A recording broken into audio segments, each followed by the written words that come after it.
Besigye takyayogera naffe, yagaana okwogera naffe. Akulira amakomera atukakasizza nti Besigye munnange okumugyamu ekigambo mukomera gyali eruzira osiitaana. Era munnange ku nsonga eno oba oliawo yegaana Besigye okwogera nti waliwo okutya okw'amaanyi baatuse n'okubeera nga basanga nga ekufulu ye erabika waliwo eyagitiginyizza, eyagezezzaako okubeera nga oba oliawo akozesa master key mu ngeri y'okugireka, kwegamba tetumanyi, naye nga bazisanze munnange nti yakwatiddwako mu ngeri kugamba kye bayita tampering, someone tampered ne lock mu kaduukulu Dr. Besigye gyasibiddwa. Olwo minisita bali omunsi bw'atyo n'akakasa n'agamba bannange ebyo bikyali awo. Ne Dr. Kizza Besigye yalibadde yeeyimirirwa n'ava mu kkomera, ensonga nno mpanvu. Mu mboozi yaffe eddako atugenda kuba tulaba Museveni nga ali mu kafubo ne ambasada wa US n'owa Bungereza ku nsonga era munnange eza Besigye okukosa n'ensonga endala ezikwatagana ne Congo. Naye katulabe ani yabadde atigirinya ekufulu ya Dr. Kizza Besigye? Ani? Lwaki Besigye takyayogera n'abamakomero oba abasirikale mu kkomera? Takyayogera nabo, kwegamba awuuna buwuunyi bw'abanga ayagadde oba okunyeenya omutwe bw'abanga asiimye. Sooka munnange osubscribinge onyige notification bell akade ako akakuli awo ukanyige, such that bwe tuteekayo emboozi yonna gye tuba tutaddeyo osobola okubeera ofuna notification nti Uganda at Large uploadinzeeyo emboozi oba waniseeyo emboozi, ate osharinge emboozi eba ekunyumidde eri omuntu oyo gwe walibadde munnange oyagala abeere nga naye bino abitegeera. Kaakati munnange tuliruzira prison. Kakati munnange Warden avuddeyo n'akiriyaringa air ku nsonga lwaki Besigye akaduukulu mwe bamusibidde oluggi, kwegamba basanze balinga abagezaako okumenya kufulu. Muganda wange ensonga zino okugamba ezavuddeko ne minisita bali omunsi okugamba bannange bayi bagamba nti ewali omu kati wabula muliro, nti bannange Besigye bali badde bamukkiriza ne yeeyimirirwa n'ava mu kaduukulu. Kitegeeza nti waba waliwo oba oliawo ensonga. Kati bino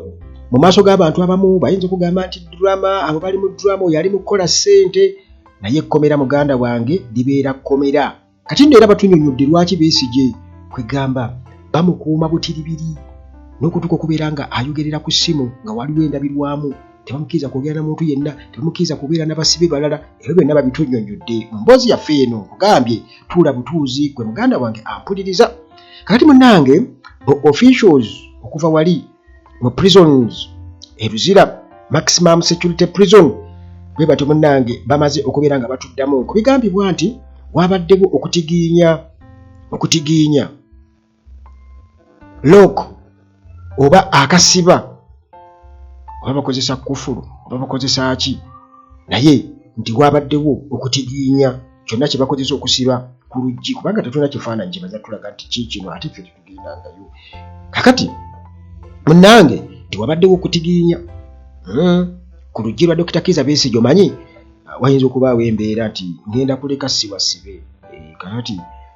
gwe anaakuba oguyiso ogende muganda wange ogumutujje. Tewali kugaana kubanga abasajja tajja omu. Kati gwolowooza bana banno be bakwatanga ne babakebera bomu emabega, musajja akwata emabega bw'ati mbw anoonya bomu ng'akuyambudde empale bw'ati, kati n'agamba kutama wuufa n'ekola ki n'emutunuulira bw'eti, kati olwo n'akwata engalo ze n'aziyingizaayo mu kabina ng'anoonya bomu muganda wange. Kati omusajja nga Edi Sebuufu oba Edi Mutwe okumukwata n'omunyiga bw'oti kitegeeza muli bangi, mukwata Edi Mutwe ne bakwatayo Banubian Lee, bomu baazikibira naye basanga oba teziriiyo. Naye muganda wange osanga nalidde ku olwo nga kabulooka ka kawunga nakalidde, nsooka nkulaga kakati munnange Commissioner Robert atulwanirire Commissioner Robert yali badde atulwanirira kuba erinnya lye nze ndirabalikiriza kutulwanirira munnange ono nga yayogera on behalf of prison service yasambaze ebigambibwa nti wabaddewo embeera efaanaganako bwetyo ey'okubeera nti nno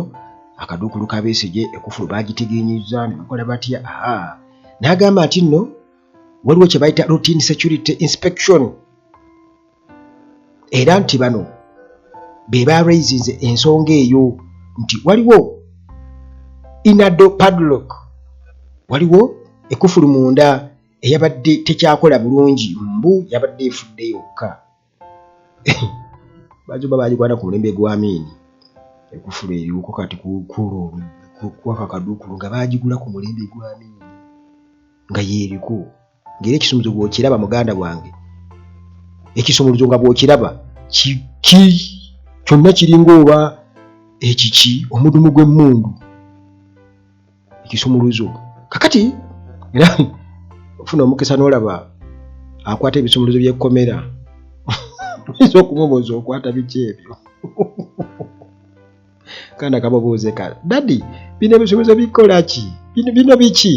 mwana watugira okubuuza nti kino kiki nga tasobola kikubaganyako nti ekisumuluzo ekyo kiba kyadda nnyo kati munnange okusinziira ku Robert atulwanirire agamba nti mu routine guard change wabaddewo routine guard change wabaddewo agamba embeera ey'okubeera nga bakyusa ba guards nti officers bwe bati officers badiscovered ze bakizudde nti wabaddewo ekufulu ey'omu lujja olw'omunda ey'oku lujja olw'omunda era nga eno eri ku kaduukulu ka Besigye nga twebuuza nti lwaki kaduukulu ka Besigye ekufulu eri yabadde efunye obuzibu kino kitera okubaawo ekufulu ezifaafa ezo mbu yabadde ate ye atugamba nti it was not sexually fastened kitegeeza nti yabadde tenywezeddwa tefudde wabula yabadde tenywezeddwa bakita kunywezebwa okunywezebwa Uganda lunza nnyo ndowooza naye babadde tebakinywezezza kakati munnange nti kino ne bagenda ne bategeerezawo nti bannange ekufulu yino tenyezeddwa ne weebuuza nti lwaki tebaginywezeza bunyweza okusinga okugenda ate okuloopa okugamba authorities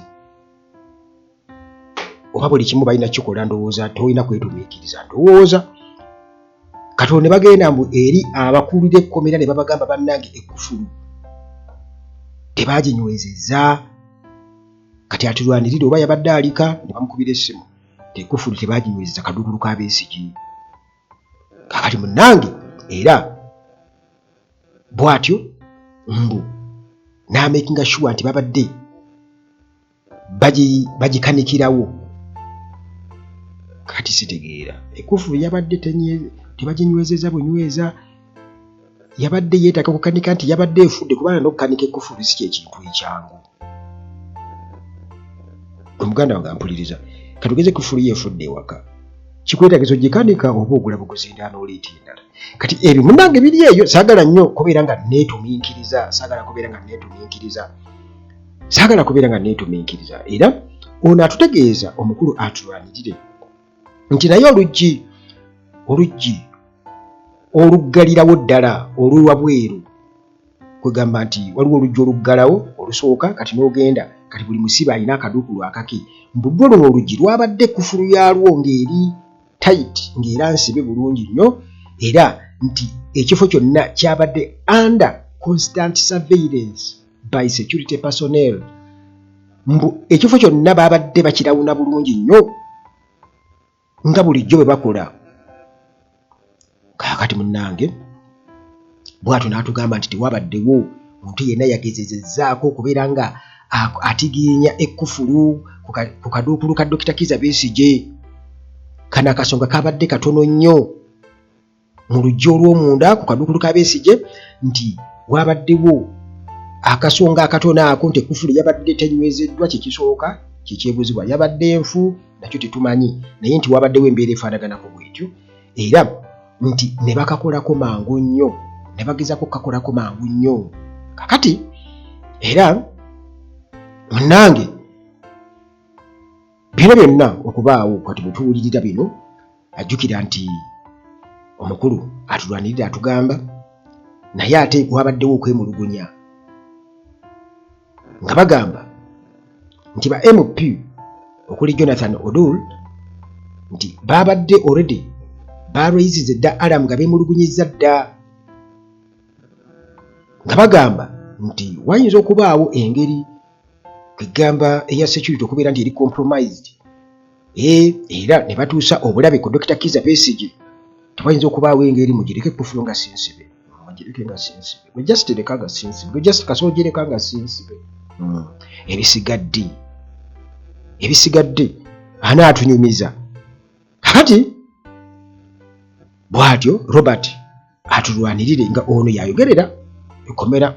eryoluzira kati yatubuulira yayogera on behalf y'abali abakulira amakomera atugamba nti Besigye ali safe nnyo era nti abakulira amakomera n'obumalirivu obungi ennyo bali committed okuba nti nno bakakasa nti welfare ya Besigye ne security ebeera gguluggulu era ono atutegeeza nti bo omulimu gwabwe bagukola eri ba inmates bonna okakasa nti munnange embeera yaabwe bagitwala okubanga eri serious ne safety yaabwe era ensonga yonna egwawo tebatwala yadde n'akadakiika nga bagigonjodde dda bwe banga ekwatagana ku security standards kakati munnange nga bwe nkutegeezezza nti bamemba ba parliament bo already nga batukakasa nti bannange Dr. Kizza Besigye embeera gy'alimu mu kkomera kubanga jjukira nti gwe bw'obawulira ensonga za Sseggirinya oyinza okuba nga zaayita mu bulwadde nti ate buno omulwadde ebigere bivunze n'ebirala nga tebafaayo bawuza tulina ddwaliro ffe tulina wano abasawo kati Dr. Kizza Besigye twogera ku safety ye batugamba nti security eri gguluggulu security eri ki eri gguluggulu Sseggirinya ng'amaze okufa tetwawulirayo ku akulira amakomera kujja kutugamba nti bannange omusajja yayeba tebajja kutubuulira bujjanja bwe baali bamuwa na lwaki ate yatuuka ku stage eyo yokuba nti yali ayebye bagenda okumutanga ayebye kwegamba ekirabika nti kaali kagenderere bamulinde atuuka ku stage emu nga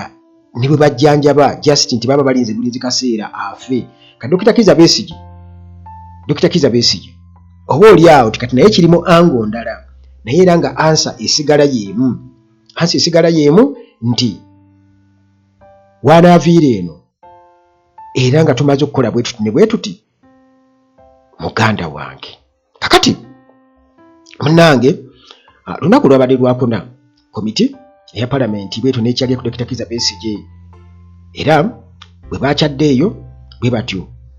batutegeezezza nti tebalaba nti Dr. Kizza Besigye ali mu mbeera esaanidde era bagambye nti ali unsafe tali safe yadde n'akamu oluvannyuma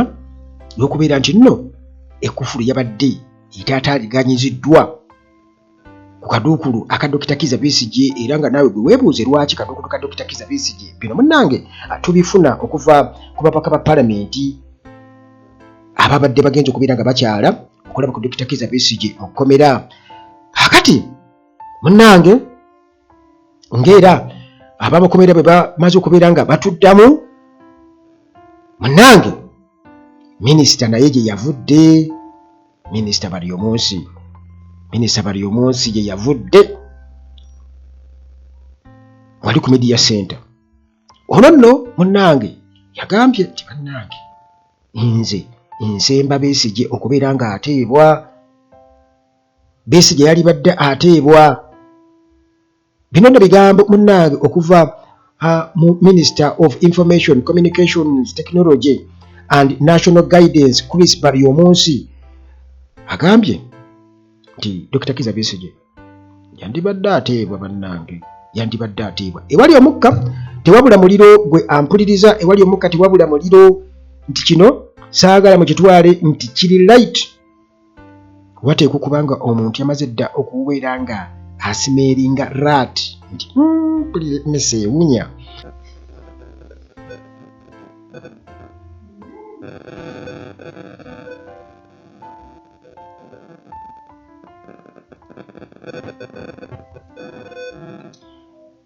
Bali omunsi agamba nti mu ndowooza yange oba mu ngeri gye ndabamu ebintu,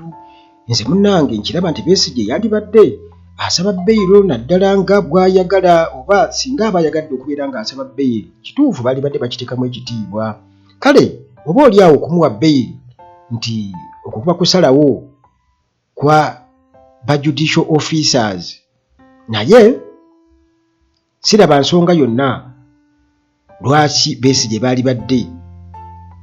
bagaana okusaba kwe okweyimirirwa, lwaki baali badde bamudinayinga beyiro.